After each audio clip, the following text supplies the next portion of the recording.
All right, welcome to the Liberty Block. I'm Elliot Alu Axelman. Thanks for being with us today. We have on a awesome guest, Mr. Nicholas Wildstar, who is running for governor of California. Nicholas, thank you so much for being with us. Do you go by Nick or Nicholas? Either or, just as long as you remember me, you know what I mean? Yes, sir. It's Thanks for joining us. a pleasure to be here on the Liberty Block and have a chance to speak with you and your audience. Yes, sir. I'm excited. So for those who are watching on video, they can see your background. Do you want to explain that background real quick? Absolutely. Well, right now here in the state of California, we're recalling our governor, Governor Gavin Newsom. You've probably seen him on the news during the pandemic panic, alongside Andrew Cuomo, the governor of New York, because they similar in their response to the coronavirus, which is basically to lock down the state, lock down the economy, close schools, close businesses, and only allow for those to be considered essential to, stay in operation. So actually, believe it or not, the people of California were petitioning to recall the governor before the pandemic happened because of his response to the job market. He signed a bill called AB5 that basically prevents people from working as an independent contractor. So you had in the last election, you had rideshare drivers for Uber and Lyft pretty much pressure us to pass a bill to give them a loophole out of that. But every other person, accountants, roofers, flooring contractors, you know, and nannies, none of these people can work for themselves and work as an independent contractor, at least. So it hurt the job market severely. And this again was before the pandemic. So Yeah, I actually heard about that. I remember a few months ago or a year ago, he hurt all independent contractors, so people who do 1099 work for themselves, contractors like rideshare drivers. Could you explain the technicality and refresh my memory exactly what was the issue? Did he ban it or did he require that everyone be given certain benefits by an employer, meaning they couldn't be contractors? exactly. So in order for them to continue to work, they would have to be taken on as an employee by the employer, and they have to provide them with benefits just like they would any other employer, which also puts the business owner in an imposition if they aren't able to, afford to be able to provide benefits for all of their employees. So this affected not only the larger corporations, but small businesses as well, that again were pretty much operating on a shoestring budget to begin with. So it severely impacted the job market, as I said to you before, and even worse with this response to the lockdowns, even though, a lot of us were completely unaware of what the impact of the coronavirus outbreak would have been. Governor Newsom responded as one of the first with the most severe lockdown precautions, but it's been stretched on now for over a year. And ever since then, the coronavirus cases in the state have continued to go up. So the lockdowns pretty much haven't stopped the virus from spreading. Not to mention, again, the businesses that have been severely impacted by it, that have been put out of business. Meanwhile, he has a winery that's been open this entire time. It's received triple P loans that were meant to help small businesses. That's his winery? His winery, yes, exactly. And it's a multi-million-dollar business, and he also was caught out having dinner in restaurant at a fancy restaurant alongside, peers, and not wearing masks, not socially distancing, but also imposing those measures on the people of the state, and even going as far as to fining and shutting down other businesses that chose to offer indoor dining to the public. So it's very hypocritical and more so reflective of one of those type of leaders that's, go around saying, do as I say, not as I do. And taxpayers of California are sick of it. So we, the people of California, are responding by recalling him. And so far, we've collected over 2 million signatures, 2.1 million signatures. We only needed 1.5. And right now they're being counted by the state to be verified for a special election. So if that happens, I'll have the opportunity to run for governor twice here in California within the next year or so, if I don't get elected during the recall. So if the recall is triggered, you have enough signatures. If the court certifies them or doesn't throw out more than half of the signatures, there will Right. be an election to recall. And you told me simultaneously to elect a new governor? Correct. So the recall ballot will be as follows. We, the people, will have two options. We'll be first asked, would you like to recall Gavin Newsom? Yes or no? And then the following question is, if he is recalled, who would you like to replace him? So whether you choose to vote yes or no on the first portion of that, you also have the opportunity to choose a new governor of California. And if the recall portion gets more than 50%, whatever candidate gets the most votes in the second part, it wins and would take office 10 days later. Okay, so a few questions, because this is fascinating and this is pretty unique in politics, right? So the first question is just confirm, to make it clear, that to recall him, all you need is 50% plus one vote. Precisely. Wow. Yeah, it's like that. And then, like I said, the winner, the person, the candidate that has the most votes for the recall wins. So the last time this happened in California, the first time that we've been able to recall a governor since we added it as an amendment to our Constitution, was the recall of Governor Gray Davis, another Democratic governor who we replaced with Arnold Schwarzenegger, of all people. Now, he won with only 44% of the vote. So that means that if you have three candidates over 30% and one of them has 35%, that candidate would win and become the new governor. So, And is there no limit to how many candidates could be in this? I mean, an no, infinite number of candidates could be running. correct. It's pretty much every man for himself. In the recall election, we had over 100 candidates the last time. Wow. It's a possibility that with, again, this recall bringing a lot of attention to the governor's race, that it can happen again. We have a lot of candidates fall out of the woodworks. So right now, as it stands, if the recall happens, do you know when that election would take place? Would it be this November? Most likely it would happen this fall or before the end of the year. I believe the Secretary of State is given about 6 months to schedule that recall. It's a generous amount of time, which is extremely awful for the people of California, which is why I think there'll be a lot of pressure on the lieutenant governor to have that scheduled sooner than later, which most likely, again, we're looking around October, November for that to happen. And right now, the Secretary of State, I assume, is a hardcore Democrat progressive who probably supports Newsom. Of course, yes, absolutely. And the problem with Secretary of State, and for the viewers and listeners, Secretary of States generally control, the elections. They set up the dates and they control the elections. They're the top person. Now, they have a few tools they can use. They can't totally, they could cheat, but they can't totally legally change the vote. But they have some things they could do if they want Newsom to win this recall or not be recalled.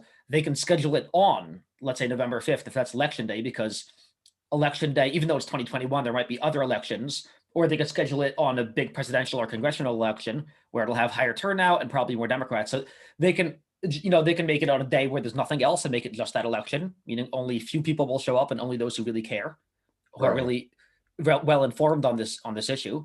So these are some of the tools I've seen used in New Hampshire for special elections. Depending on the day, you know what I mean, you can kind of craft exactly what kind of electorate you might want. If a certain electorate is busy on that Tuesday because it's their holiday, you might get other people voting on that day. So there are a lot of different things the Secretary of State can do. Have you thought about that being an issue? Oh, yes, absolutely. I mean, Sacramento is in control of this special election as it stands. It happened with the previous attempts to recall him, where we gathered signatures that were deemed ineligible by the Secretary of State. And there were cases where they supposedly lost a certain amount of those petitions as well. So thankfully, this time it was extremely organized, and all of those petitions were collected by a central, organization that also verified those signatures. before they sent them off to the Secretary of State. So that's why we're confident that we have collected enough signatures to trigger that special election.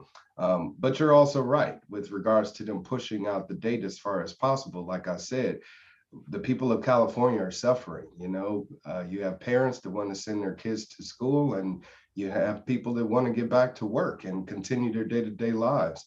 And with the summer being around the corner and beaches and other tourist attractions here in the state, like Disneyland and other theme parks, we'd like to see the economy get jump started as soon as possible. So to push it off later would be more strenuous on the pockets of the people of California.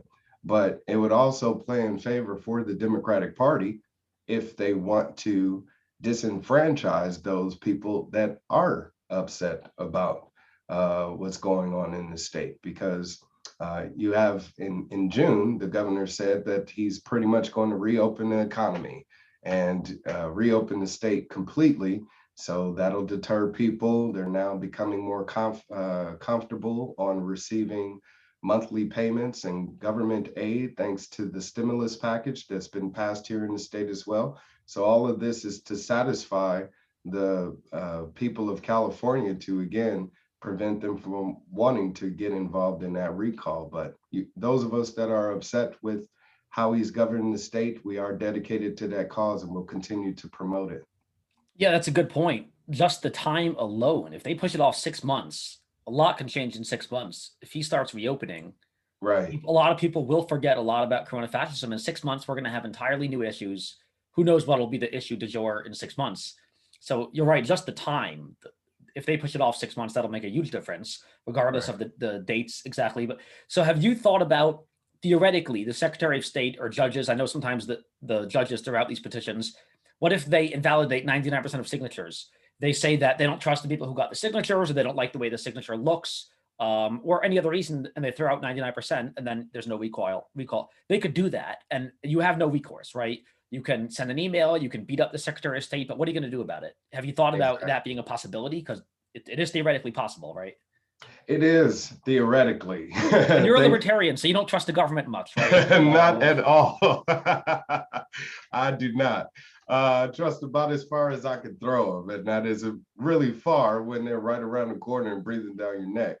But it is sad that that is a possibility, that it could be deemed that a lot of the signatures aren't verified, or the way that they were collected could be in question. And I believe if that were to happen, that would seriously upset the people of California and cause them to revolt in more ways than just this one. So we're hoping Most peaceful ways. Yes, exactly. We are hoping to keep things civil and peaceful, and that's why we went through the petitioning process to recall him, because that is our lawful way of removing an elected official. Now, if they happen to challenge that, I'm pretty sure that the people in charge of initiating the recall, the main proponents, will probably challenge that through the legal system. But then again, that stretches out the process even further to where we, the people, suffer, and they aren't feeling justified in having gone through this legal process and be denied. So that's the uphill battle that we face. But thankfully, again, as I said, we had a third party verify them, a very reputable third party company that only focuses on doing this and providing this type of service. So if it is deemed to where a certain amount of those signatures are questionable or challenged, we have this third party company to add to that validity of it. That is good. That makes me feel a little more confident in this. So right now, do you know how many candidates have filed or will be candidates for governor? I believe there's about a dozen of us or so, with me included, as far as declared candidates. And but this is for the 2022 election. As far as the recall elections, since it has not been declared yet. There's nothing official yet. Yes, exactly. So the candidates that are running are focusing more so on 2022, and if the recall happens, may shift their focus to that or continue to only focus on 2022.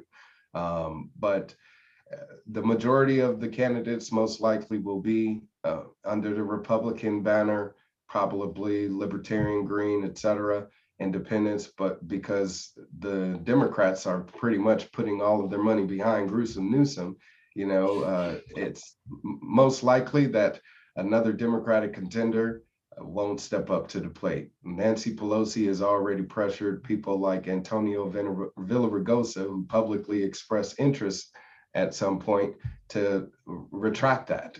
So very interesting. I hadn't even thought about that. There will be no Democrats running because there will be Newsom is the guy. Right. So exactly. A lot of Republicans will run. And again, as a pessimist, what I see happening is the GOP establishment in California and everywhere will see someone like you, who I assume they hate because you're not part of the GOP establishment. You actually love freedom. You're not a corrupt politician. Maybe they can't buy you and control you. And they will do everything in their power to, even including mostly peaceful things, meaning non-peaceful, violent things to you, like kill you, to make you deterred from running and incentivize you to drop out in the name of, let's just get all behind like a primary. Let's get behind one good Republican who's pretty good, who kind of supports some freedom.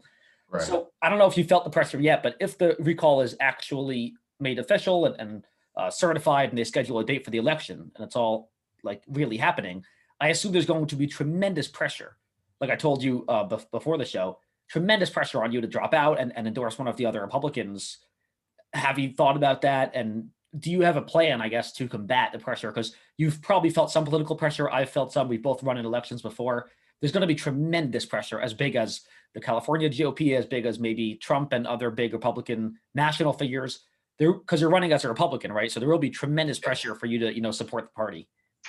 Oh, right. And I'm not going to do that at all. I mean, the California GOP is pretty much non-existent.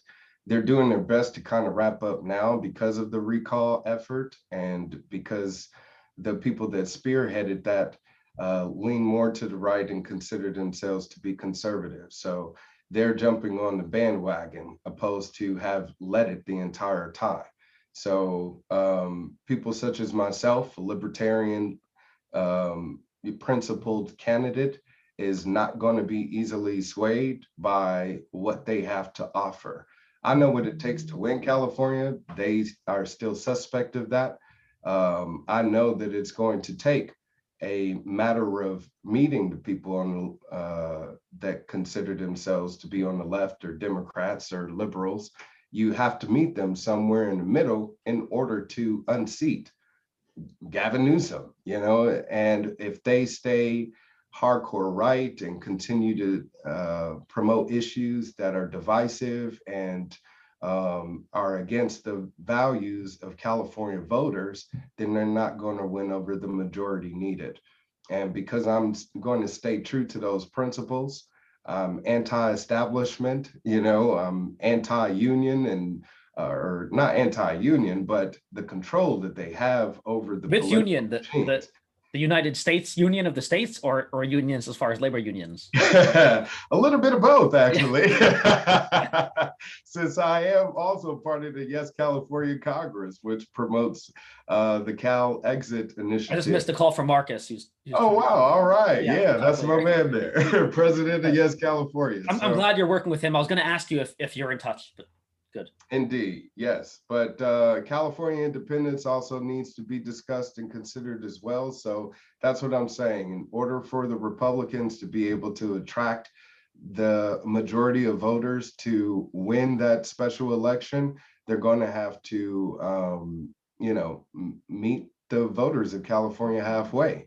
And they don't seem to be compromising of that. I've already been told by a few I guess, media outlets, independent journalists, that if another establishment Republican, one that they see as being one that's a bigger contender against Newsom, that we should all rally behind him and I should drop out and tell my supporters to, vote for them. It's not going to happen, mainly because I have yet to be convinced about any other candidate other than myself that is eligible to serve as the representative for we the people of California.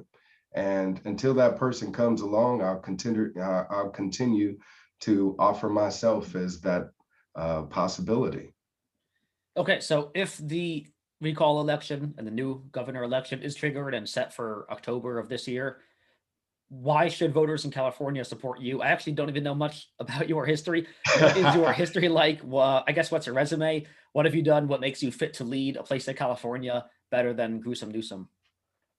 Well, I don't have the long, extensive relationship that he has, the type of cronyism that has created the backdoor deals that has closed out the people of California, you know, the working class and the downtrodden and the underserved communities here in the state that feel like these elected representatives are on their side. And then, of course, all of a sudden, once they get into office, prove otherwise. So I'm a I'm a walking example of that upset voter in California that wants to do something and wants to see something different from their community representatives. And over the past decade, I've proven that with my track record by getting out there myself and getting involved, protesting and rallying and all sorts of demonstrations throughout the state, whether it be to reopen the state or Black Lives Matter protests for, police abuse of powers. I myself have been victim of that and have challenged the system, judicial system myself. So I'm definitely one of the people that have proven through their track record that they're committed to fighting a just cause, fighting for liberty and freedom for all the people of California. Not to mention, as a candidate, I'm the only one really offering solutions to the problems. I mean, when it comes to taxation, I'm the only candidate that's really offering to eliminate taxes, especially during this pandemic when people deserve to keep more money in their pocket. So you've read my article. I have not yet, but if it's along those lines, I need to. It explains how we can get rid of taxation without sacrificing the roads and without sacrificing government revenue and the government being able to run, because there are plenty of alternative ways, and I'll send it to you later and you can make it part of your platform, but I'm glad you're willing to at least consider lowering or abolishing taxation. Governments don't need taxation. They can raise billions a year and fund their annual revenue without extortion and stealing from us by force. And that's one of my plans, is to shift to non-taxpayer revenue generators, like, leasing off some of our state highways and allowing companies like Domino's, to come in and pave roads and fix potholes, all in exchange for putting down a Domino's logo. I'm okay with that. And I'm sure the people of the communities are okay with that, especially if they don't have to foot the bill for it. And you understand capitalism and markets and incentives, because Domino's benefits, otherwise they wouldn't do it. They benefit because they get great advertisement. It's phenomenal PR. And it's not just a novelty thing. It's great PR. And imagine what Bezos would do. What would Amazon and Google and Facebook do if they can spend a few bucks paving a road and get a road paved and good PR and actual advertising?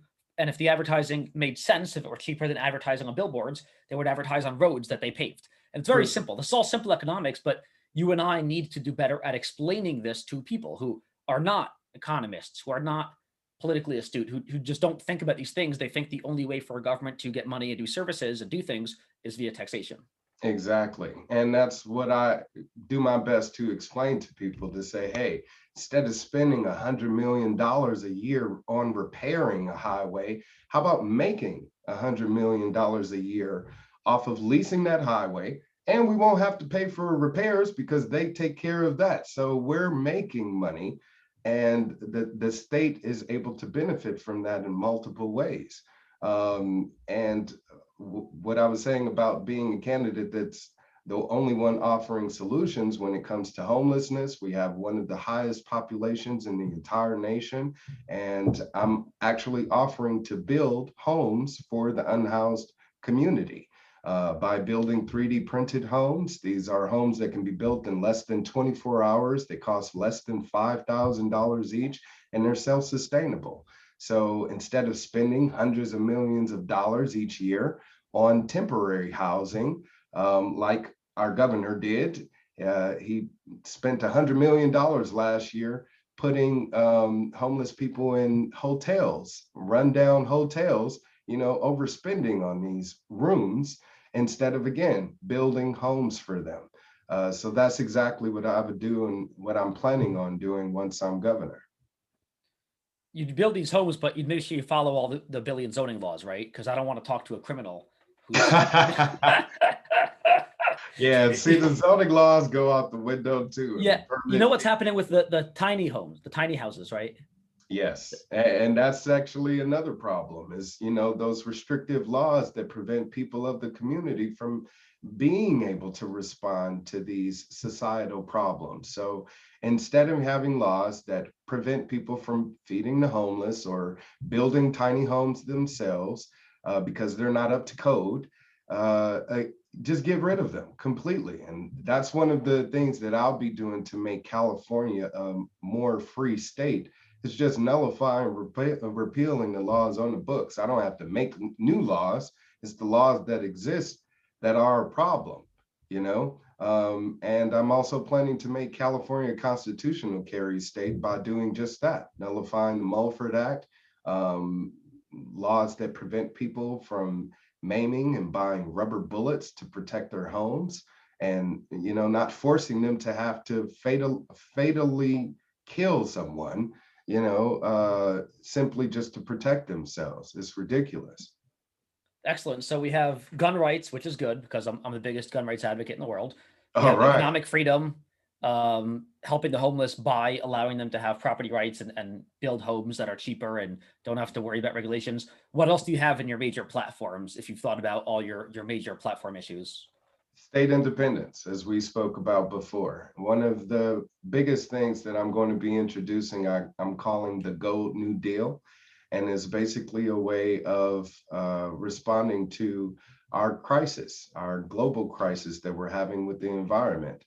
We definitely need to shift to renewable energies. There's a way to do that with we, the people, being in control of our resources instead of letting the corporatism and the conglomerate continue to control those resources and tax us for it and charge us for it. Nestle in the state of California siphons off hundreds of thousands of gallons of fresh water, sells it back to us in bottled water form, and we see the elevation of the state suffer because of that. You have a waterbed that's rising and the state literally is sinking into the ocean. So if we want to save our state, we definitely have to respond to the environmental issues. So I'll be shifting our utilities to a public-owned utility. This will be water and power provided to the people of the state at no cost. Once we invest into it, then we don't have to pay for it again. And if a larger corporation wants to come into our state and use more energy than the average household, they'll have to pay for that. And the people of California will benefit from that. And if we, again, are shifting to renewable energy and renewable energies to provide power for our state, then now we don't have to worry about fossil fuels. I also would like to create atmospheric water generators. These AWG machines basically create water out of thin air. So if we line them up along the coastline, we'll have an opportunity to alleviate drought in the state and make sure everyone has access to water and prevent us from having to do any excess drilling and funneling into the state to remove water that's needed for it to stay elevated, pretty much. And other than the environmental issues and the water and drought issues, why would you even consider something as radical as state independence or secession? I think personally, people in DC like Joe Biden, Kamala Harris, Pelosi, Trump, Schumer are doing a phenomenal job running the country for everyone because they're smarter than us. So I can't keep a straight face. But a good way to what are the other reasons that have pushed you to support independence and work with crazy people like Marcus and me? Well, just not being dependable on the powers that be. Just look at Texas, okay, with what happened with their recent power outage. That was because of a power company hitting the light switch. They want to blame it on some type of technical issue, but if you research it, you actually find out that they were doing scheduled power blackouts to prevent burnouts and fires. That's actually what PG&E and SoCal Edison does here in the state, and they've actually been found liable for power issues, for some of those what is it, the transmitters blowing up and causing some of these fires, these wildfires here in the state. That's led to hundreds of people's deaths and, you know, hundreds of millions of dollars in damages. So why do they continue to act criminally in our state, provide inefficient services, and we the people have to foot the bill for it? It shouldn't exist at all. So if we shift to having our own energy resources, then we don't have to be reliant upon them. It'll be more reliable, and we won't be having to pay an arm and a leg for it. And if a state becomes independent, everyone in their state, all their taxpayers, immediately gains or gets to keep 20, 30, 40% more of their money. Exactly. Meaning they essentially get an increase of a quarter or a half of their money, because my biggest bill, my single biggest bill in my life, is the federal income tax. It's 25% a year. Right. And without the federal government, you don't have to pay federal income taxes or deal with the other federal taxes or the other $2 trillion worth of economic damage from federal regulations. Right. And people don't understand that if we're borrowing money from the federal government to fund state projects, then we have to pay them back at some point. If we want to end that relationship and get ourselves out of debt, we have to look towards independence at some point. So that's going to set us free economically from the federal government, which we are also a donor state of, since we loan the federal government more than we borrow. So instead of helping, you know, educational systems and healthcare systems in other states, transportation systems in other states become better, use that money here in the state first and foremost, make California better. And then if we have surplus, we can loan that to those in need. And that's another part of my Go New Deal offer as well, is to shift us to more reliable public transportation systems. We have a high-speed rail system that has not been built yet. Yet over the past 10 years, we've been paying taxes on it. And I see a shift to actually have us having that be available without taxpayers footing the bill. If we gave up those project contracts to companies like Tesla or Virgin, who is creating a Hyperloop out in Nevada, you know, maybe we can have a Hyperloop here in California, or a maglev train running from Sacramento to Los Angeles. We can have that, but we got to end the government regulation and get rid of the red tape that's preventing that innovation. So it's so interesting that you talk about independence, which is very interesting because it kind of throws me off, because generally how a lot of people think is that, you know, we're one union and some states are a little bit different. And a lot of people like me, when I'm being pessimistic, is we're inclined to tell people who believe in liberty to give up on California and just leave, move to somewhere like Texas, Florida, New Hampshire, where I am, which I think is the freest state, or Wyoming or some other pretty free state, and give up on California because it's become evident that the people don't like freedom because of how they've voted for the last 50 years.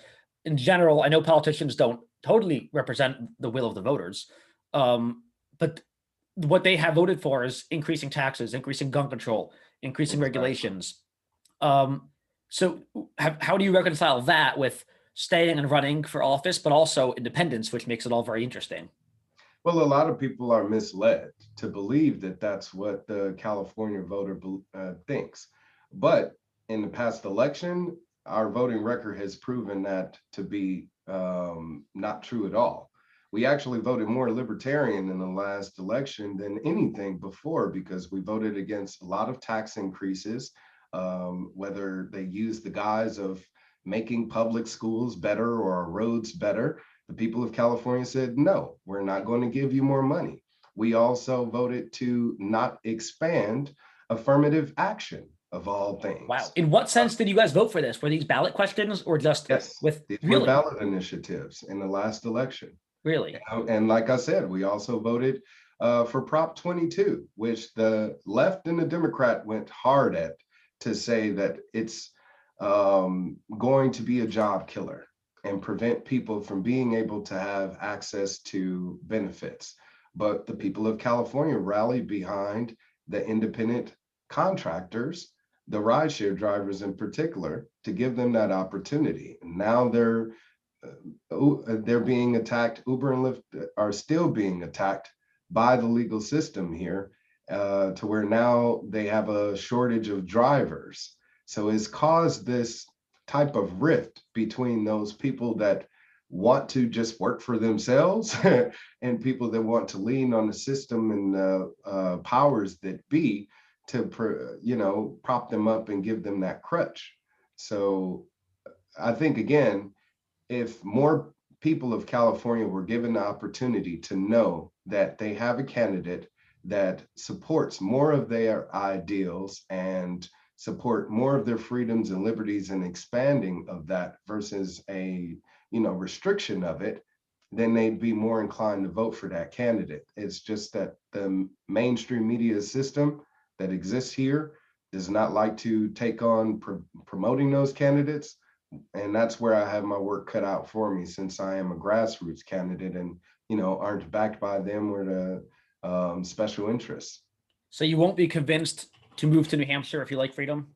You're going to stay in I, California? I sure will. You get a New Hampshire governor that's talking about what I'm talking about, then maybe I'll make my way out there. If not, maybe I'll come and run myself. But for now, I feel like we should be fighting for freedom wherever we are, whether it's New Hampshire, Texas, Florida, Wisconsin, where I'm originally from, or California, where I live now. This is our home. And if we want our country to stand true to its principles and values that it was built on, it's going to take us standing up and defending them. If we have people that violate them in control of our society. And what's so interesting is I don't know the other Republican candidates who are going to run. Again, it could be 5, 10, 20 other candidates. But you present something very interesting, which could be very beneficial because you're not a typical Republican. Obviously, you like freedom. So you will be a lot closer, I think, to the average California voter. Of course, there are 40 million, so there's no one. There are some conservatives, some very Democrats, some libertarian, some moderates, centrists. But you believe in freedom, so you can give them you present those ideas of freedom, but you also support a lot of progressive things culturally, it seems like. I think you don't support the war on drugs. You support police accountability. You support environmental protection. You support a lot of things that are very near and dear to California voters, but at the same time, you offer them liberty. So I think you present a case that maybe no other Republicans do, which is why you could get a few million votes from centrists and even liberals, but you could also get the votes of people who love liberty from Republicans. And that's what makes me optimistic about your run for governor, depending on who the other candidates Right. are. Exactly. And a lot of people that I've spoken with during my campaign, because I've also been one of the leading signature gatherers for the recall petition. So I've, over the past 4 or 5 months, been out there twice a week for about 4 hours a day, collecting signatures to get him out of office. And I got to speak with thousands of voters, potential voters, of me and of that recall. And a lot of them appreciate the opportunity that I provide by saying, hey, I can unite people on the right, on the left, in the center. I can unite the Black people, the white people, the Hispanic people. I can unite the conservatives, the liberals. I can be that person needed to make California a better state.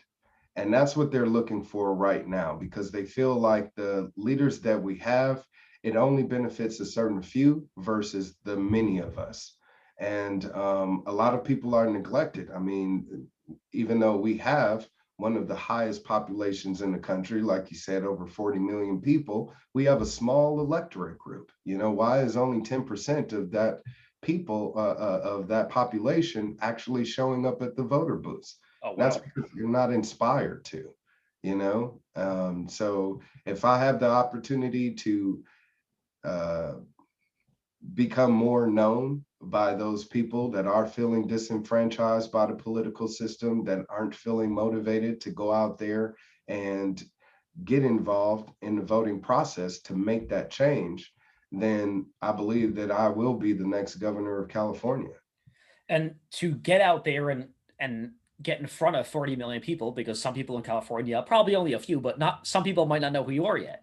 Of Right. course, after the Liberty Block, everyone in California will know who you are Yes, once they watch exactly. this. But in order to get out there to everyone, the things you'll need, I think, is to get on a lot of big media in California, local and big national media. And also for everything, you'll need a lot of money. Do you have, obviously, you have good ideas, but do you have the fundraising experience and the ability to raise millions? Because I assume you need to raise at least a few million to have a legitimate chance to win any governor race in California. Absolutely, yeah. Well, one thing about the governor's races or any election here in the state of California is there's always a loser. And as much money as they spend on these elections, which I'm pretty sure they'll probably dump a few tens of millions into this special election, somebody's going to lose. So not all of that money is needed to win over the minds and hearts of the people of California. What you really just need is an avenue. And thankfully, because of the majority of people being online right now, social media and other, ways to reach out to people virtually is something that's working in my favor. Going door to door isn't, something that's really popular right now anyway. But even if I were to still make that effort, that's going to make me stand out even more than the other candidates. But you're absolutely right. It's going to take a lot of attention. I don't think it's going to take money to do that, but thankfully, I do have people that are working on my campaign behind the scenes that have been involved in some very high profile campaigns, like the Joe Jorgensen campaign for president, who was the Libertarian candidate. I have a few of her ex-staffers working on with me for Team Wildstar. So we're prepared as far as if we have the money to come in, we have the infrastructure ready for that. Getting that money is going to be another story since the majority of the funding right now is coming from we the people, if I'm able to attract some maybe larger farming groups or marijuana industry, tech corporations, whatever the case, if they are excited about my campaign, hopefully they'll be able to contribute. But again, mainly it's going to take that peer-to-peer kind of word of mouth buzz to get the attention that I believe I'm going to need in order to win.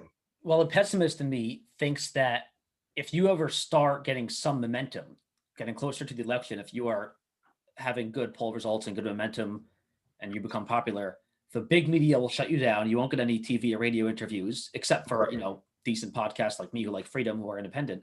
But also, if you are really a threat, Zuckerberg and Dorsey will shut you down in an instant, right? They'll throw you off Facebook and Twitter. They'll say that you violated terms because you opposed corona fascism or something else, or the government, or taxes, gun control, and they'll throw you off or severely censor your reach on social media.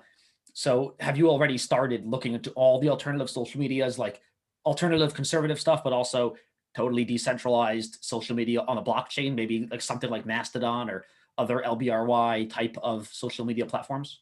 I haven't heard of those before, but believe it or not, I'm actually developing my own. I have been for the past year or so. I've been working with Dan Taxation is Theft on creating that for us liberty movement, activists out there that have been already shut down by the Facebooks and Twitters and Instagrams. It's already happened to us where we've had to create duplicate accounts just to kind of still have some bit of a presence on those platforms. So we're creating our own wildstar.world. It's actually up and running right now, but it hasn't been developed yet. We're still working on the back part of that. But I believe if I were to get popular enough by way of word of mouth, there's nothing that the mainstream media could do at that point to stop me. Even if when it comes to polls, that costs. And even to get into debates, I learned that during my 2018 campaign for California governor, where I was endorsed by the Libertarian Party, that in order for you to get on that debate stage, you have to have fundraised over $100,000. You know, that's the minimum for a candidate to be up there. So unless I hit that dollar amount, you won't see me on any mainstream And if you stages. do, they'll move the goalposts. If you raise 100,000, they'll say you need 500,000. Exactly. And the same with the polls. We saw that with Gary Johnson. He was polling well, I think, and then they kept moving the goalpost up. And they'll do whatever they have to do to exclude you from debates. And that's a good point. If you are not in the debates and you're not in the polls, because all the major polling places will not have you, I assume, because you will be supporting freedom and they're not into that. If you're not in the polls or the debates, it's very hard to get any voter, even if you go to the door and talk to them, knock on their door, and they love you. If you're not in polls or debates, they don't see you as legitimate. They think you're some fringe crazy person. And that's a big obstacle to overcome. Exactly. And that's why being on platforms such as yours, the Liberty Block, adds more to that legitimacy. So I appreciate you. Thank you very much for giving me that opportunity, because it gives me a chance to be heard where I'm again ignored and censored by the powers that be, and prevented that opportunity from being heard by the masses. So when they go to do research themselves, this will be there to provide more information to them. And that's really what it's going to take, is those type of voters to do their due diligence, research their candidates, not just rely on the mainstream media to provide them with all of the people on the ballot, because we find that out in every election. They talk about maybe a good handful of candidates, and then you get in the voting booth and you see dozens of them. Big surprise. Like, all of these people, right?